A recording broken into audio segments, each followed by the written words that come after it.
I believe that most of the participants here, of you, are aware about the rapid digital shift happening in the banking and the financial services industry.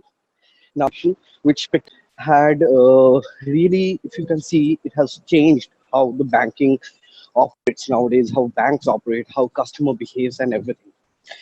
What is, but neo banking is something I will say the next generation thing has just picked up.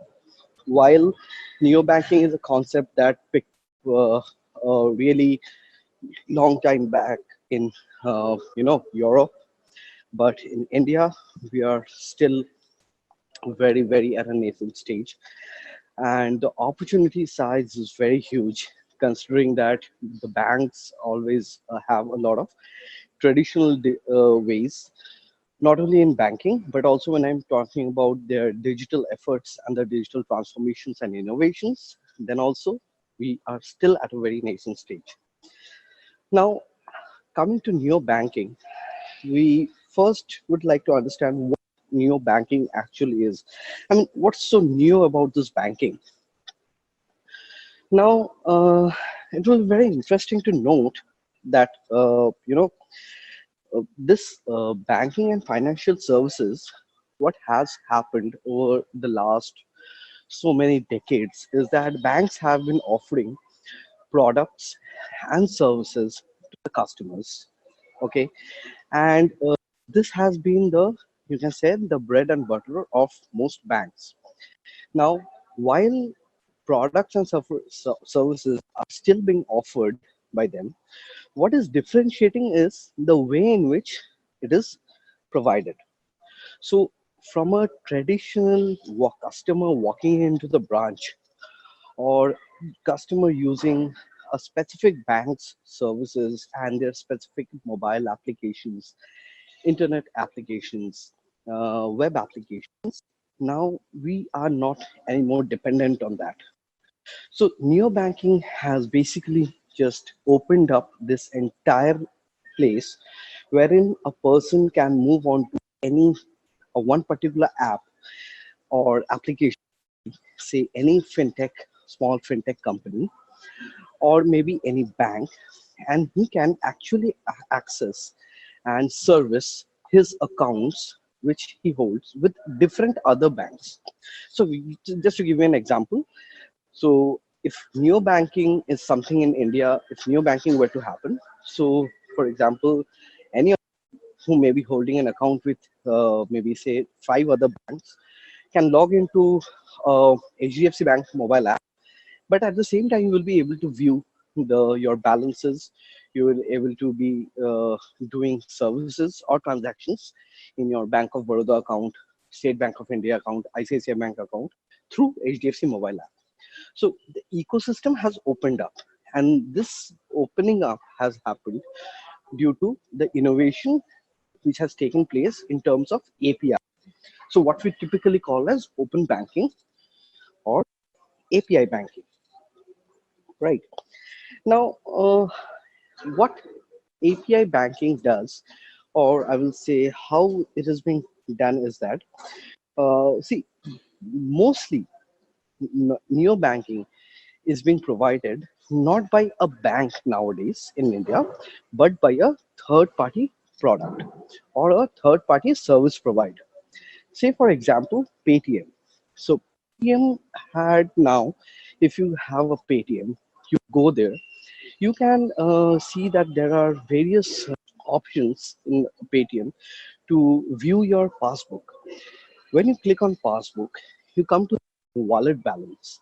But at the same time, below wallet balance, you also can see the number of other cards that you hold and have registered or maybe used sometime on Paytm. Uh, Consider Bhim application by that's the UPI application by NPCI. So if you go on to Bhim application, you will be able to see all the banks that you have registered over there with whom you have an account, and you are able to view their balances. So typically here what is happening is NPCI is a third party provider, but but you the this third party provider is showing you at a glance all the accounts that you hold with one particular with different banks. You will be able to see the balances. You will be able to retrieve or be able to do transactions from that, maybe transfer money from that application. So this is how a concept of third party or third party application helping you to serve your financial needs, not through your banking applications, is what is called neo banking. Now, best part about neo banking is that they do not um, they are not restricted. So most cases, you will see major banks. The difficulty for them is in scaling up or moving out one particular domain or one particular way of doing and move to a completely new platform or into because there are traditionally problems in operations to rewire or re-engineer the entire operations platform. They have to re-engineer the entire banking platform. They have to have a lot of technological challenges with respect to security, legacy systems, databases, which all they have to upgrade, which is a very, very costly and I will say very uh, uh, uh, tedious one, actually, tedious task. Now, new banking providers, they are not bound because they also do not have the regulatory restrictions that most banks have. So this is where they are in a much more advantageous position. Mostly nowadays, new banks, what they do is they are not really restricted to providing maybe one particular app, even though most of them specialize in one particular thing like payment. Somebody is into only account opening, somebody is into only lending. But most cases, people are now trying to get into a multi-mode. That is, they're trying to offer everything. So the only reason is that the margin is very thin in case you provide only one single product or one single service. Okay, usually it is about account opening, cards, payments, lending, and wealth management. So, for example, if you have seen Paytm, that Paytm Money, which is the wealth management app. So you're able to do a lot of wealth management activities over there, like from mutual funds, shares, yes, like that. Uh, what they're doing basically is they are focusing all their service offerings around one particular way or one particular banking product. Now, moving on, if I say from neo banking, now that I believe you have got a fair understanding of what neo banking is. So we shall now talk about how the infrastructure of neo banking or how a typical neo banking may look like. So if you can look at the diagram, you will see that we can divide it into three core models. One is the core infrastructure, one is the business model, and what are the uses. So when I'm talking about the core infrastructure, you will see the three or four layers that are given over here. The first one and the ground one being the banks and the payment systems. Sure. So what you can say is the core infrastructure, wherein the ground layer or the layer zero, as we call it, are the institutions. And there is, of course, the top layer, which is the customer and the customer's interactions. In between, we have the transactions layers, the underlying lending or the payment gateway layers. Neo banking is just a bridge. So this bridge is essentially connecting the entire banking infrastructure and the consumers with one another without any dependency on the banks. And if you look at the way in which the business model they're using, like a B2B model or a B2C model, you'll be able to see that the use cases over here are quite transparent. So, for example, as already told you, like dealings with foreign currency, payments are also It's an omni-channel payment processing. So you do not need banks or customers do not need to select or depend upon one particular channel for that, and they can, as a whole, leverage the entire infrastructure to do as they like. Uh, Now, coming to some key points of neo banking, okay, it is very important to know that neo banking is usually, I won't say restricted, but is usually focused around these three key elements. One is the customer experience, one is the user convenience, and the last one, if I may, are the processes. So customer experience at being at the center, it helps the neobanks to define their processes accordingly. So if you can just imagine what used to happen so long is that our experience was dependent upon the processes.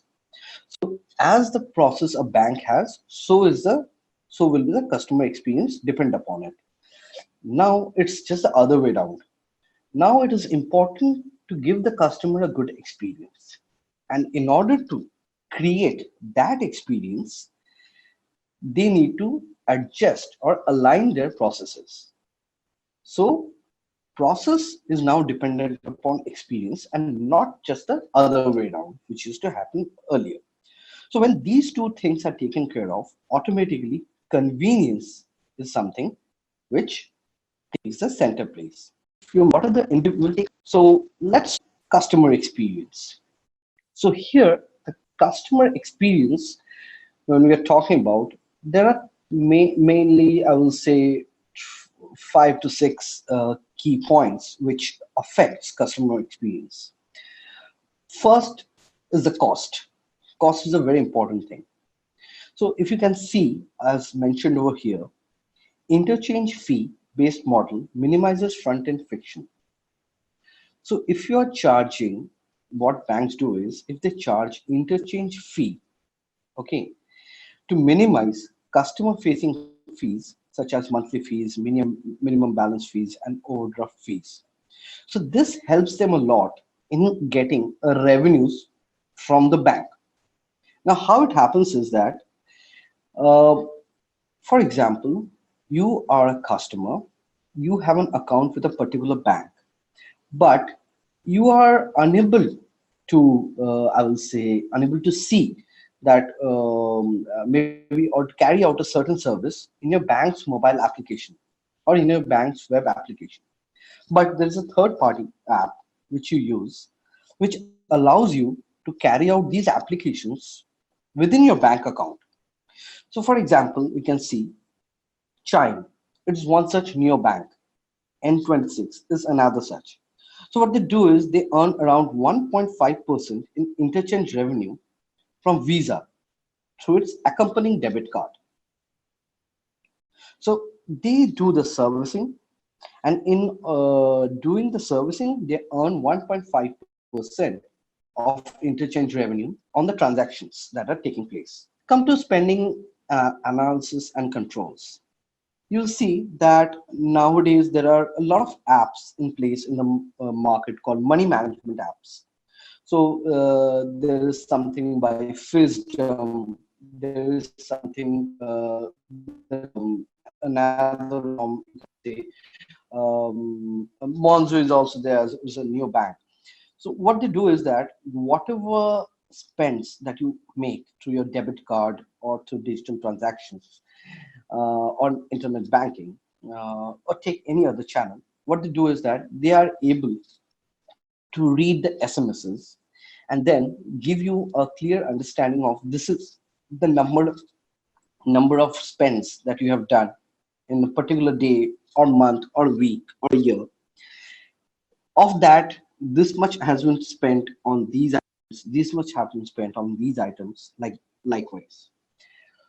So this is something that your mobile banking can also do. But what makes neobanks again special is that they are not just giving you your interaction with that particular bank. They are giving it as a whole across all the debits and credits you have done with all your bank accounts, all your cards, all your mobile banking apps, no matter what.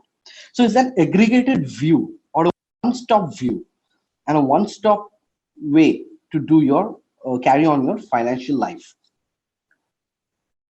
Similarly, you can see that AI credit scoring, which is of course nowadays the I will say not the essence, but one nowadays one of the most important tools which is going to influence your credit life. Credit cards have been garnering a growth more than 40% over the last few years. The number of transactions have increased by around 37 to 40%. Then the volume of the amount has also increased somewhere to around 23 to 28%. So, and debit cards, on the other hand, have declined quite a lot. So credit is an important element that is surrounding our entire life nowadays. There's very few people who go on without credit. Even you come to Ola, there is pay later, that is Ola pay later model. You go to Zomato, there is a used later model, which is given by Lazy Pay, which is given by Simple. And also, I think that if you can see, Simple has started out with customers, a lot of merchants provide these services, and we do avail of the services, and that is where we will realize that credit is much more important than we think about. But to understand if to give the customer credit or not, that is an important factor, because a lot of sustainability of banks or organizations depend on this. To and to ensure that, what they do is they use artificial intelligence, and they use these algorithms along with their credit scoring model. So what typically it may look like is that, in case you are a customer who uses a particular mode, so how much frequently do you pay your credit card bills? Is there any overdue? Is there anything else that can be done? So all these elements are computed, first extracted from the SMSs or the messages, and then computed at the backend. Basis that, your credit scoring is given. So it is very important to understand that these elements, which we are talking about, actually, they form an important part of customer experience as to how the same can be delivered. So again, if we can look at the next thing, is like location agnostic banking. So if you are at any place, you can do banking. As I said again, mobile banking is always there, but at the same time, mobile banking doesn't give you everything which neobanks does. And best part of the neobanking is the the middle item is collaboration.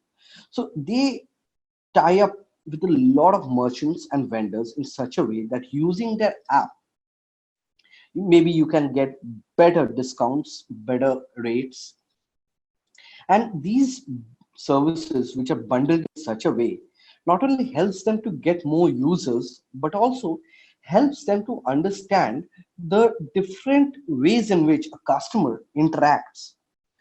So customer philosophy or understanding about a customer is something that I will say is extremely important for them and central to their business model and their future, you can say, uh, understanding of where they are headed, any banks. Uh, Talking about the processes. So, as I said, that when we are focusing on the customer experience, and once we have decided this is the experience we want to give to our customers, this is the convenience that we want to give, automatically it raises a question about processes. Neobanks, which as I said, they have 100% digital and no physical aspect. That is why they are neobanks. And having no physical branches actually helps them to leverage these type of benefits that they can offer, because they do not have any legacy operational cost and setup cost, a heavy infrastructure cost. They are quite agile, and they're quite lean in terms of their servicing and their processes. And having created such an agile and ecosystem, it is easier for them to offer everything that a traditional player cannot. So signing up from low exchange rate to paperless onboarding, something which DBS did in the first way, but there are certain regulatory requirements that needed to be overcome, and hence the this exact model was in a way it was impeded. Um, then we have ATM withdrawal. So you have, every time you do ATM transactions and you use your ATM cards more than 5 times, you have to pay a fee. But neobanks do not have any such. They are ready to absorb the cost because their other elements are taking up this, making up for this inconvenience that they're having in losing out the revenue. So it's for them, it's not a revenue loss. For them, it is more of a gain. I will just request you all to once look at this comparison model, that how neobank models differ so much from the mm, older incumbent model, that the old age banks. How is the difference? You can take, for example, just have it in your mind, any big bank that you want, ICICI, HDFC, State Bank, any bank. They are the incumbent model. And when I talk about neobank, just think about any now modern day app. Just take Beam for that example. Even though it's not a right example, because in India we do not have any particular neobank right now. We are still in the process of creating such a one. But you can just imagine. So just request you to once go through it to understand how these are so different from each other. So I believe some of you, I mean, most of you may have just taken the look at it, and so you understand actually that how this is different. So the neobanks basically have done away with their branches and physical networks, have dependent, or I will say have based their entire model upon mobility and open APIs through which they communicate with all the different market players at one end, and the marketplace community, which is to say the educators on the other end.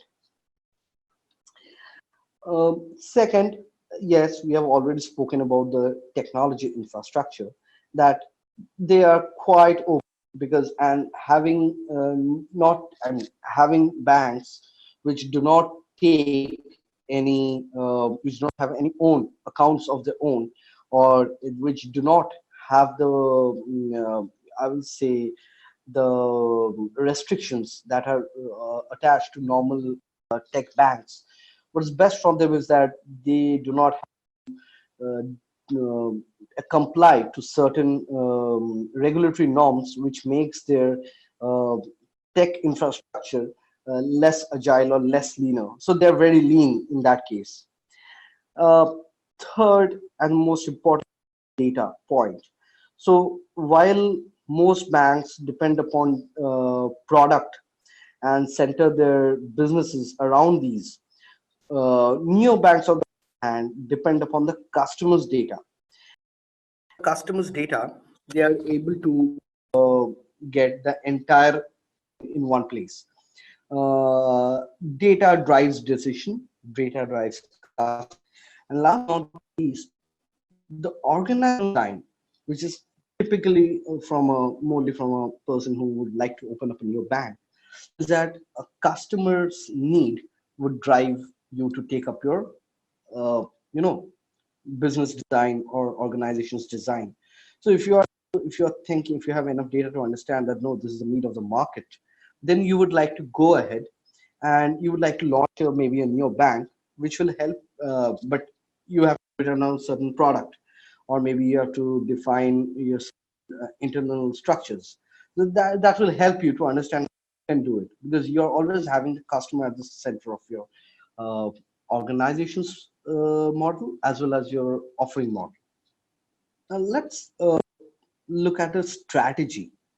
So as we spoke earlier, APIs are the center point of a neobank. So neobank's entire existence, I would say, depends on APIs. So, and what are the different, ways in which they can do it? So we can look at the API model and see that there are basically three spokes to it, if we can call it a spoke. One is the users, one is the financial data, and one is the revenue. Now, when we are talking about users, as I told you, users are something that will not be difficult to get by if you can offer something one stop for someone. Instead of having 8, 10 bank apps, I will just have one app to do all the servicing or all the transactions. Now, monetizing the data. So when I'm talking about monetizing, just understand from this point that you are a fintech company and you would like to get certain customer data uh, in order to maybe build a product or offer a service. But how do you get this data? Because in order to get this data, you have to ask for the customer consent. And then once the customer gives a consent, you can send a request to the customer's bank to provide you with that data. And once you have that data, in, you can use this data and share this data again post your customer's consent with others. Now, in this entire cycle, what is interesting is that while you are sharing a data of the customer post his consent, you can actually monetize it. And when I'm talking about monetizing this data, it is like if you are willing to say you need a PAN number. So you need to call and somebody, some fintech company, come over to you, use a plug and play API and call to understand what is the PAN number of a certain customer that they are trying to access. So if you give this data for this API call, you will charge maybe 40 paisa or maybe a rupee. And you in turn would maybe give 20 or 30 paisa to the bank from whom you have got this API PAN number.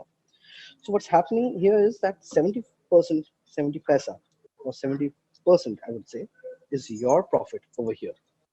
So this is how you, this is one of the ways in which you this data. Take the commission and the earning part. So if anyone, any customer uses your platform to, how do I say, to perform a certain transaction, maybe a payment transaction, or maybe any other value-added transaction, value-added services which are given by a bank. So he has to pay a certain fee.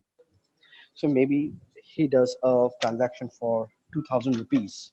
So when he is doing a transaction for 2,000 rupees, there is a certain fees which is charged by the bank. What neobanks typically do is that they just would share this sort of uh, fee with the fintech companies. What helps is that everyone is a winner. While the fintechs will be getting a new customer, the neobanks will be getting a certain commission, and so they will pass it on to the others. So this is how I will say that a neobank's business model is based on, which is a completely API-driven model without any chance of not getting into any, I would say regulatory issue, because this is something which is a growing one. Uh, I think that this is a point where this is a data which was published some time back by one of the top consulting firms.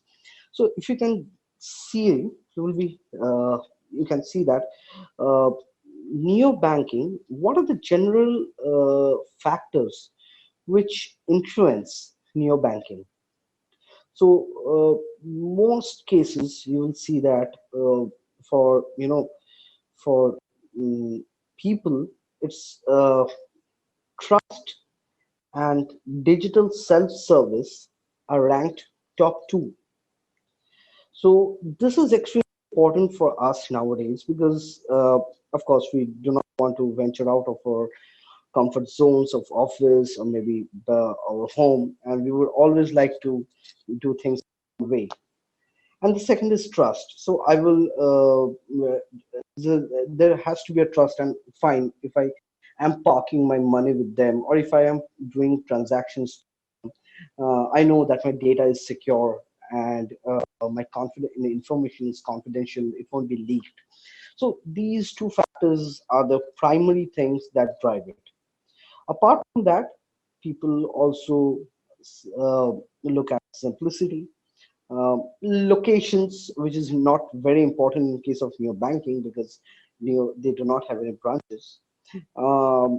Recognition, I will say, some bit of when it comes to payments, and of course immediate access. So immediate access is again a very important thing, but uh, as you know that be it mobile banking or internet banking, it's always accessible to you, but neobanks have the same philosophy when it comes to it, that they should be able to be there at any time that the customer wants, whatever the reasons be. Uh, if you look onto the next slides, so I just have explained these are the few points which a survey was conducted, and these were the points which customers chose as their parameters for selecting a neobank as their trusted to partner. So you will see that transparency, low cost, experience is are the top four. Improved financial wellness. Well, as I told you, these are the simple points where you leverage AI and data science to help you give an idea about what financial wellness, how financially well off you are, and things like that. So this will be one more point. And next few points you can see is the micro segment inclusion. So typically neobanks will be used by all those segments in the society who are um, marginalized but who do not have the access to banking services for which they have to bear a cost. And neobanks give them a shot at it because they have the lowest cost model in the market. Apart from that, I think retail banking, omni-channel experience, value-added services they do add. But the top five, six will be the prime motive for any person to choose a neobank. Well, customer support, my bad, I missed it out. Customer support is very evolving. What has changed over the years, I'm sure you have yourself, every one of you have seen. Uh, from a typical person to person advisory or support, we have now moved to chats, chatbots, video, and interactive. So this is something which a neobank is able to leverage, and something which most even large banks do not have nowadays. That's not something. This is just a brief, sketch to understand how the disruption is happening across the entire portal. So when it comes to, you will see retail and basic banking services. So it's transactional services which needs automation and which is being provided by neobanks. When it comes to wealth management, it is both the relationship as well as transactional services. And corporate banking and institutional banking always have relationship services which need to be disrupted. While neobanks do not typically focus on corporate banking, they do focus, however, on wealth, retail, and a large part of SME and MSME customers. Because this is the, I will say that these are the two segments which have the most gain and which are the which have a lot to lose. And this is a typical pain point that we have been trying to solve over so many years. Hope Reserve Bank of India, which is now moving towards a much, I will say, agile model of banking, will soon open up. However, in India, there is no 100% neo bank. We are yet to do it. Uh, Efforts are being taken by different companies, different banks to ensure that we are all moving towards that in a lot of way, but we are yet to reach that milestone. However, in India, how neobanking happens is through a third party provider. So, for example, if you have heard of the NBFC AA, which is the NBFC account aggregator model, yes, that is one big model where, and that is the first step. With the advent of blockchain and the emerging technology into the banking sector, we will not very far, I will say, that we will see a complete new bank in India, because once the trust level is established through blockchain, uh, there will be easier ways to audit and almost a foolproof way to prevent fraud. I mean, that's our primary concern of Reserve Bank in a license for a full neobank. So these put models, lending, basic banking services, personal finance management, and insurance are the top priorities, and they are taking place much more, getting disrupted much more, while SME banking is still evolving with their API based banking. It is something the ICICI Bank has done so far to a certain extent. And investment banking is also something that is going to happen. It was not the typical investment banking, it's more about your health or financial management. So these are the ways it's going to happen in the next over the next few years. Uh, and now you can see that these are the full stack neobanks.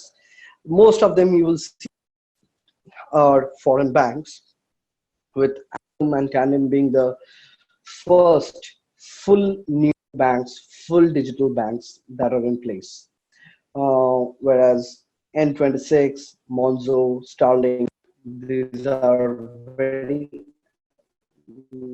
asset-light platforms, but they also have been, I would say, a fully digital neobank, and very soon we are going to see public offering by them because they're going public. You can look at the front end focused neobanks who focus on, the banking, providing banking services, even though they are not themselves fully banks. You can see in the B2C category, which is more important, how they are, who are the players. What I suggest is that it's very important to get an idea about them. So just try to search for these banks on the internet, so that you are able to, and you can go on their website, and you can see. And you cannot use their platforms or their applications through Google app, because they won't allow you to use applications in India. But you can always get a look and feel of what they are trying to do, and how is it that they're addressing these typical problems by ensuring that they're securitized at the same time. Uh, so coming to that, I think uh, this is where it ends for most customers or most consumers at what neobank is, and how neobanking and what is neobanking doing, how is the landscape and everything. However, I'm a bit optimistic that some of you maybe player people who will like to someday definitely open a new bank, which is so much different, and for you I have some a very short 5 slides, which I'm sure should be helpful here over here. So I'll move on to that. So it's just basically, if you want to launch a new bank, how you do it. So typically you move from a concept to you create a concept, and from concept you move on to the launch. Once you launch it, you go through a life phase, and slowly you grow your business. And after a certain period in the growth phase, you then evolve into a sustainable business model. uh, this is a very short idea as to how you can do it. uh, I'm sure you are interested. I will say that please uh, try to go through it as a whole and understand if you may also look at implementing it something at your own end.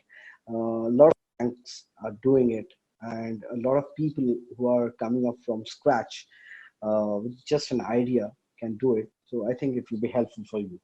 So this is, as I was telling you, this is what I really wanted to show all of you, how the architecture looks like. So just as explained earlier, you'll see it's a very open architecture API platform with all the channels, the API ecosystem, and the integration and the orchestration there, and all the products are not they are not clubbed. You can see that each of these products are less of a product and more of an API. So you just need to plug in, and any application which is you calling these APIs or consuming the APIs can actually travel through the entire way, from deposits right to lending. So the entire hub is it's very horizontal and not a vertical structure, which it was earlier. So I believe that this presentation has given you some idea as to how a neobank operates and what neobanking is.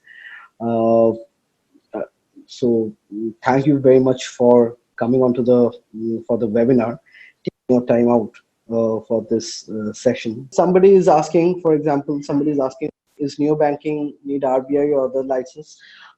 Yes, any banking services need license, but however, as neobank is not a typical bank, right now you do not need RBI license for opening a fintech company, a fintech app. But if you are to connect with banking users, then definitely you will not need a license, but you will need to register with RBI as a PSP, that is a payment service provider, or a banking service provider.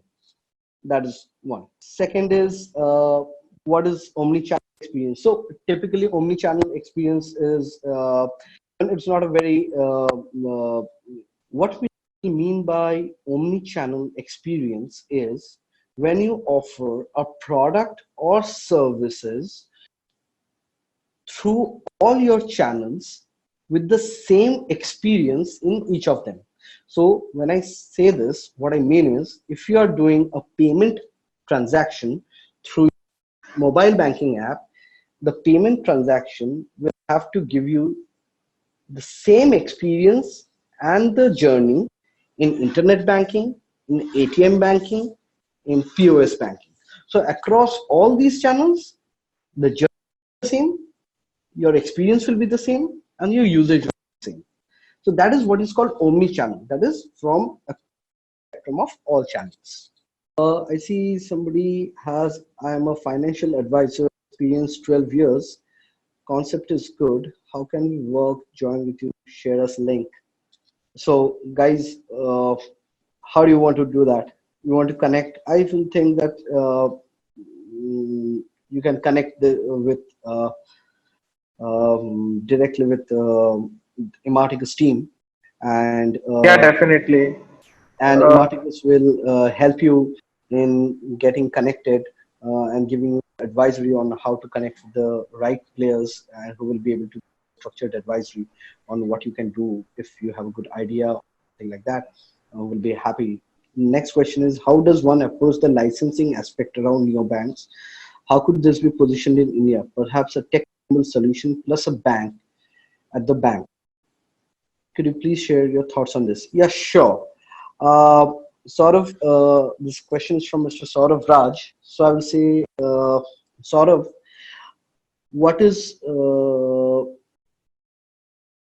hmm, typically important is that for banking license, it is one thing, and for new banking license, it's something else. As I said, right now, neobanks do not exist in India as a neobank. They do not exist. They exist as a fintech. So it is not very difficult to open up a fintech. I think if you want to open up a fintech, mm, what you need is right business model in mind, and you also need a regulatory advice from maybe some a lawyer around corporate, around, I will say, company law. That is all. More, you do not need anything right now as a license from RBI.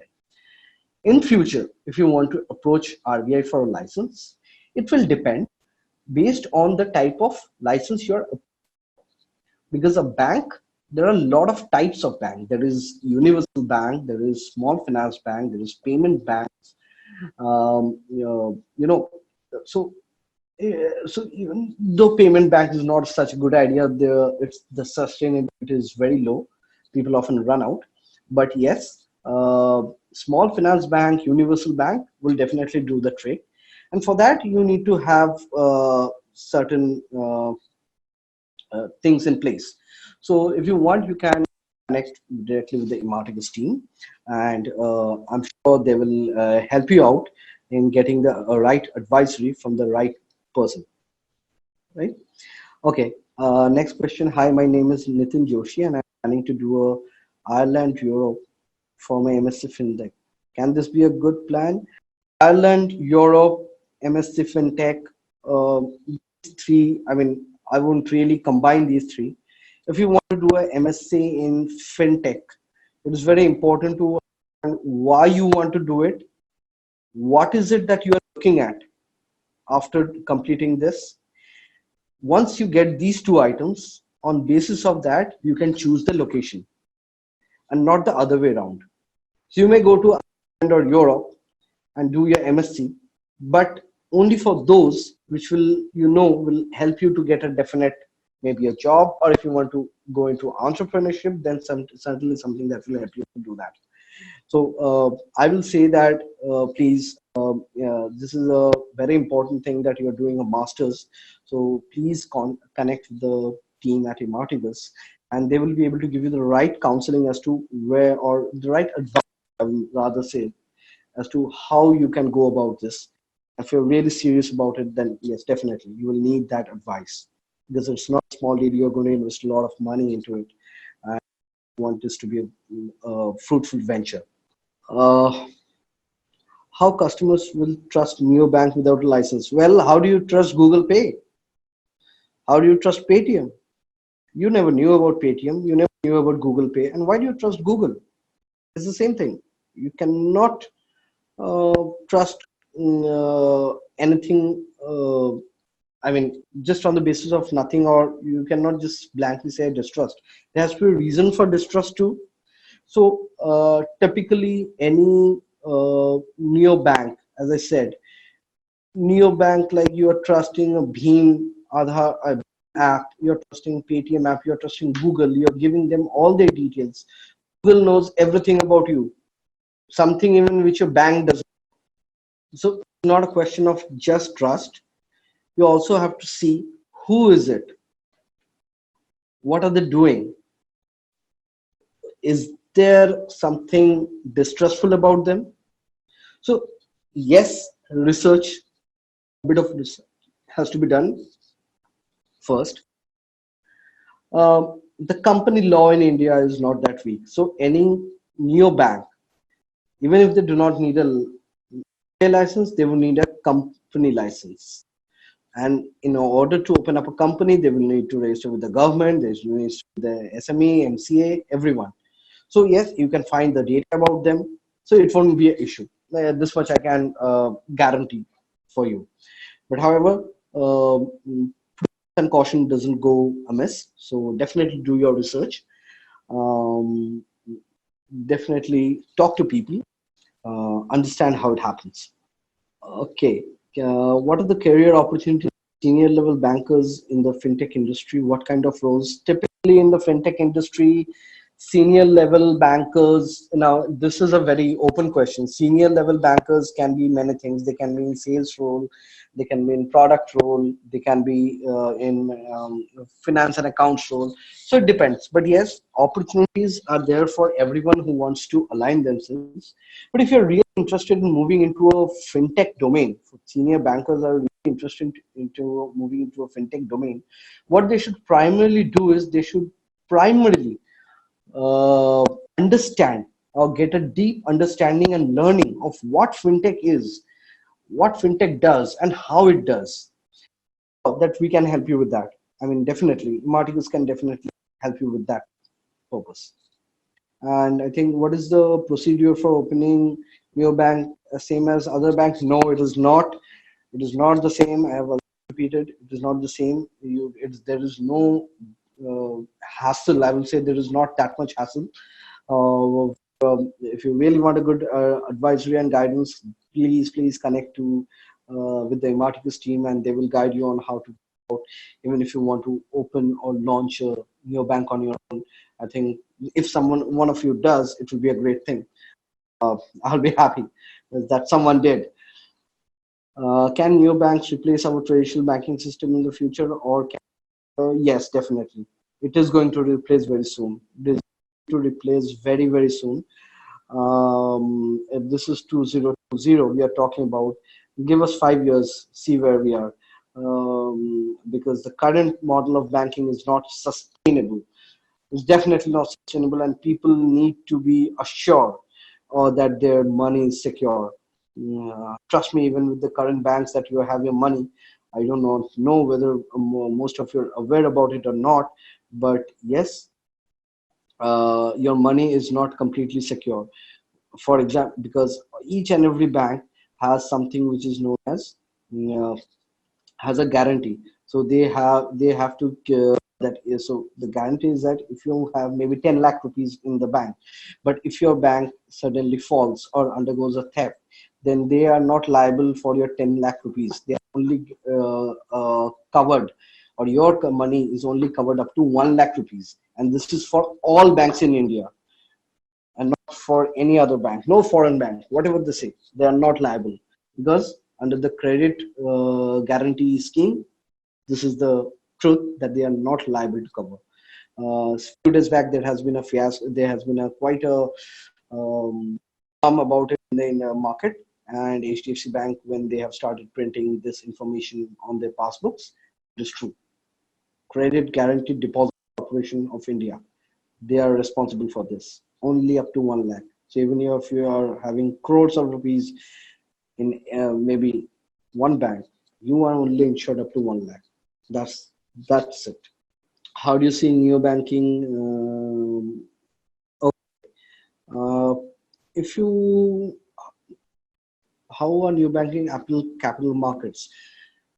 As I told you, basic financial services and wealth, which is typically capital market domain, they are going to be affected or disrupted soon. The only reason being that, boss, you take a lot of time, a lot of cumbersome processes, and a lot of fees from the customers to provide these services.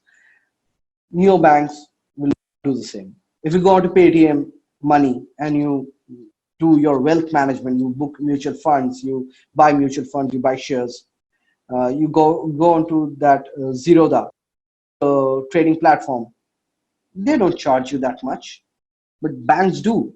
So wherever, as I told you, whenever there is a high involvement of financial fees, it is going to affect. It's definitely affect in some way or the other. You will see that soon happening, and more. It's already started. So neobanks definitely they pose a threat to you. And last but not the least, I think there's one last question. I'm a chartered accountant student. How can I prepare myself for this? I'm a chartered accountancy student. When I prepare myself for this, my friend, if you really want to prepare yourself for something which is coming, and uh, trust me when I say that it is very important to have the right skills. Being a chartered accountant, I mean, please pardon me for saying so, chartered accountant is not enough nowadays. Even being a banker or a engineer is not enough. You have to upskill yourself constantly. Yes, if you, even if you're moving into a chartered accountant, you move into audit or investment banking, you will soon see that you need technical skills like programming, coding, data science, artificial intelligence, because these are the things which are going to dominate the next phase of banking. Trust me, I am working in this industry for the last 11 years. Okay, and for the last 11 years I'm working here, and I still am learning, and still am learning coding. So I have recently started up and joined, enrolled for a Python programming class, because I know that if I don't learn this Python programming today, tomorrow my job will evolve. So job is not taken away. Okay, it's a very wrong concept. Jobs are not lost because they are no more there. Jobs change. It just changes. Banking was there, banking is there, banking will be there. Only the way banking is done is, for that to work in that particular way, you need some skill sets.